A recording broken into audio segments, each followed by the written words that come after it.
साईनाथ गुरु चरण कमल दावा आधि व्याधि भवतापवारुणी तारा जड जीवा गेली तुम्हा सोडुनिया भवा तमरजनी विलया परिहे अज्ञानासे तुमची भूलवियोग माया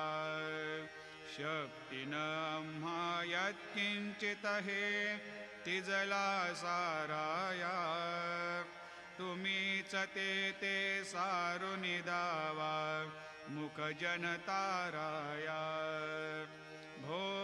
साईनाथ महाराज भवतिमिरनाश करवे अज्ञानी आम्ही